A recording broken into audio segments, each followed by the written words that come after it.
Bismillahirrahmanirrahim.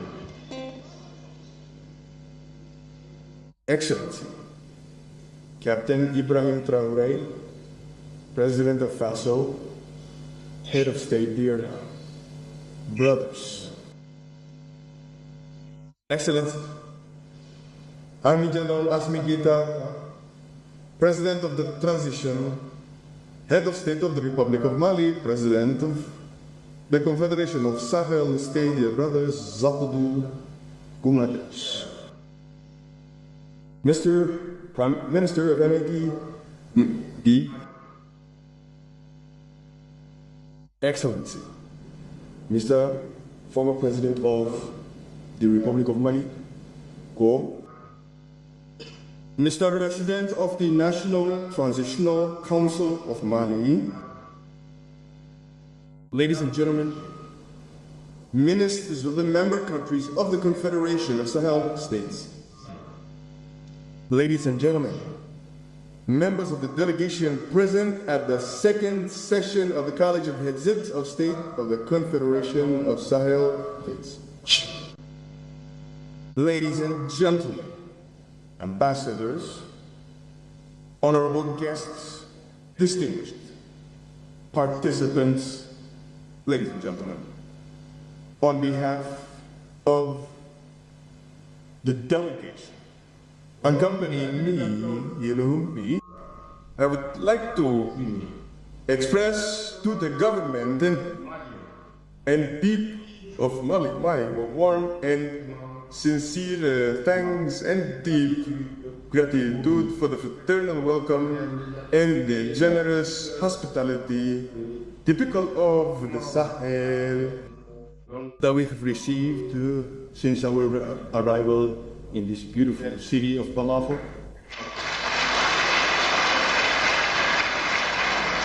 Ladies and gentlemen, after the historic summit in Miami on July 6, 2024, which marked the advent of the Confederation of Sahel States, SAHEL, we are gathered today in Bamako on the occasion of the second session of the College of Heads of State to renew together our firm commitment to continue and consolidate the irreversible work of building our Confederation. Galagad Misep Nen Mesh Ampersad. Ladies and gentlemen, this session takes place in a rapidly changing global context marked by complex and multifaceted challenges. So it is an opportunity, on the one hand, to recall the issues of the day and the challenges we face, to better understand the meaning of our common struggle, and to enable the peoples of the AES Confederation to fight victoriously for their dignity and development. On the other hand, it is an opportunity to assess the progress made by our Confederation in the last little over a year, despite all the internal and external adversities we face. Finally, it is an opportunity to collectively consider our prospects for further progress in the operationalization of our Confederation, and in order to meet the legitimate aspirations of our populations. Ladies and gentlemen, since August 18, 2020 in Mali, September 30, 2022 in Burkina Faso, and July 26, 2023 in Niger, our three countries have decided individually, then collectively, with the creation of the Alliance of Sahel States on September 16, 2023,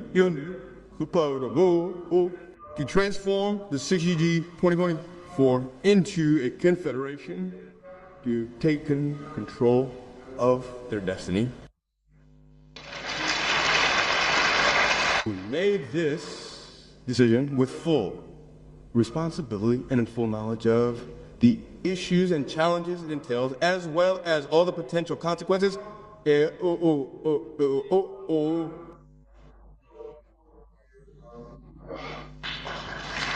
is, therefore, a sovereign choice assumed in the best interests of our countries for our history and for the future. Indeed, after more than a decade of massacres of our innocent populations, in the total indifference of Z and the active complicity of others, we could no longer tolerate the permanence of the inefficient and corrupt predatory system set up in our countries, especially since there was no prospect of a way out of the crisis in sight. Worse, consistent evidence supports the theory that the system in place did not have the solution to our security problem. Rather, it was a major part of the problem. Ladies and gentlemen, faced with this situation, we have clearly understood the issues that threaten the very survival of peoples. First, this situation was created to promote the exploitation of our resources and hinder the legitimate aspirations of our peoples for a better life, progress, and development.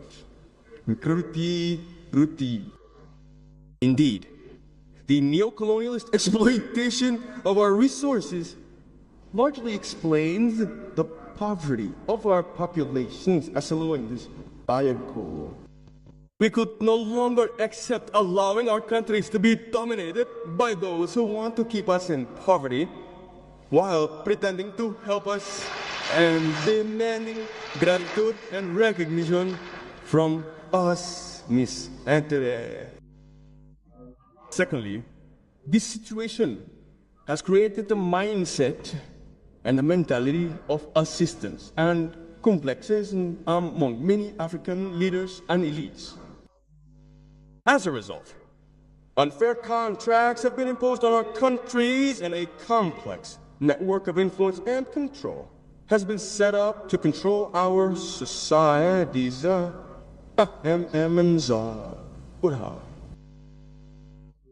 is this same multifaceted strategy that explains the behavior of certain African nationals and complex Africans who fight us instead of defending their wounded, plundered, and humiliated people.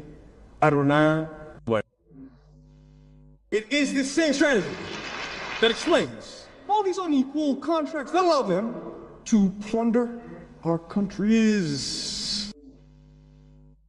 And this same strategy that explains why African leaders are summoned to a multitude of useless, costly, and ineffective meetings.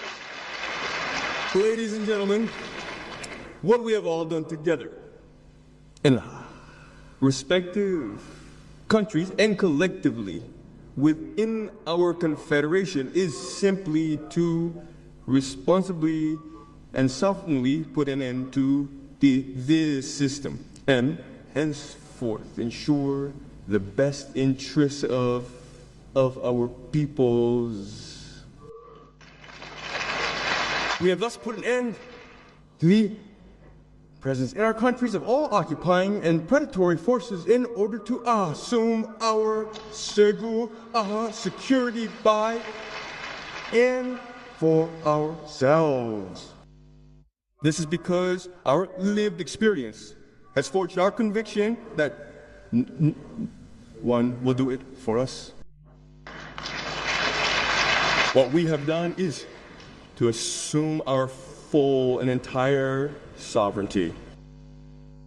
No country, no international organization, and no interest group will ever again decide for our countries, inshallah.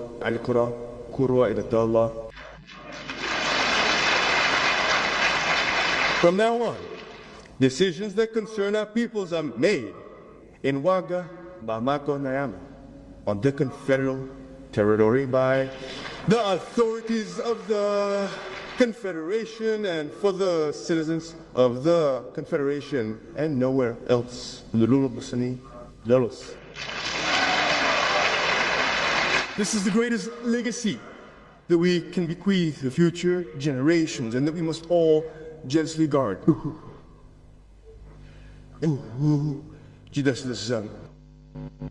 Our conviction is that there is no progress, there is no development without true independence, without full and entire sovereignty.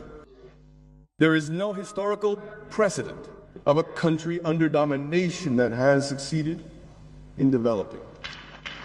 Only truly sovereign states can develop public policies that can drive progress and development. What we have done is put an end to all the unfair contracts and biased commitments that only serve the interests of our states and populations. The only contracts worth pursuing now are those that safeguard our nation's interests. Ladies and gentlemen, you understand that under these conditions, we can only expect adversity from those who make decisions for our countries, from those who have plundered our resources, as well as from all those who take advantage of this situation, whether African citizens or people from outside our region. This is how we must explain their determination to fight us and their determination to break our momentum in order to subjugate us. This is how we must explain the war of communication that is being waged with the aim of discrediting our institutions and their leaders, undermining the morale of our troops, who are resolutely committed to combat and creating inter-community conflicts. This is how we must finally understand the attempts to isolate a particular locality, to cut off supplies to another entity, to sabotage or destroy the economic facilities of our countries. So, we are being put to the test by these imperialist powers, particularly France, assisted by these local auxiliaries to create chaos and justify external intervention of popular. The Moscow popular is contented. Yet, these insidious maneuvers have failed and will continue to fail, God willing, as they confront the dignified, vigilant, resilient Sahelian peoples, more determined than ever to control their fate. A good fate will come on. Ladies and gentlemen, as you can see, the AES Confederation has integrated all this information while drawing all the lessons from our ancient and recent history in history. This is also the reason why we created this confederation, which gives us every hope and which gives us complete satisfaction for action for having achieved tangible progress. Indeed, in its 17 months of existence, the AE Confederation has made undeniable progress in terms of these three fundamental pillars. First, there is the unified force of the Confederation, the command of an integrated general staff in relation to the defense pillar. At this level, we pay a vibrant tribute to all our defense and security forces in Burkina, Mali, and Niger, while having a kind thought for all our civilian and military martyrs and wishing a speedy recovery to our wounded. Then there is the coordination of our diplomacy, which now speaks with one voice. Finally, there is the creation of the Confederation's major investment bank in relation to the development pillar. And certainly, this is the place to extend my heartfelt thanks and congratulations to my brother and friend, Army General Asuiguita, President of the Transition, Head of State of the Republic of Mali, and President of the Confederation for the successful implementation of the roadmap for the first year of our Confederation, Nasheka. As so clearly demonstrated by the tangible results recorded in the excellent reports that are submitted for our observation. The dignified and resilient peoples of the Sahel will be grateful to him for his leadership, his unwavering commitment, and the courage with which he has supported the idiots of the Confederation during this term of office in the face of unprecedented adversity. Adversity that I mentioned above. Ladies and gentlemen, the sovereignty to which the peoples of the Sahel aspire is far from being a slogan. It is a calling, a daily commitment that translates into concrete actions in all areas of national life. It responds to a strategic vision clearly expressed through the ongoing process of refoundation throughout the Confederation. The fight that the AS is waging is a fight for African renaissance. In it lies the seed of a free and sovereign Africa championed by the AES and embryon. Elsewhere, it must be acknowledged that the AES constitutes a bulwark, a double bulwark, a dike as the spread of terrorism on the continent. Instead of taking this absolute evidence into account, some of the AS neighboring countries naively serve as a real base for destabilization operations by foreign actions. These states are changing their minds and realizing that their status lies rather in African unity and in frank sub-regional and regional security cooperation, and not in satisfying foreign interests to the detriment of their own people. Ladies and gentlemen, in the Sahel, we have made security a priority, strategic choice against any other foreign political dictate incompatible with our socio-cultural values. Which goes to the very existence of our countries as nations, as our ongoing security crisis is a serious and existential threat. As Cheka Antope so aptly said, security precedes development in the Sahel. It's safe to say that security comes first. I mean everything. In conclusion, ladies and gentlemen, I would particularly like to commend the remarkable work accomplished by the ministers and senior officials who, throughout the preparatory process for this session of the College of Birde, have spared no effort to submit for our consideration high-quality working documents as well as relevant legal instruments that will allow us to consolidate the institutional and regulatory arc of our Confederation. Long live the Confederation of Sahel States. Long live solidarity among the people of the Sahel.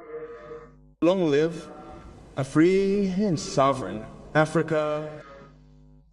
Thank you. Yeah. Merci de nous avoir suivis. Pour ne manquer aucune actualité et nos prochaines analyses, abonnez-vous à Newscope Daily TV.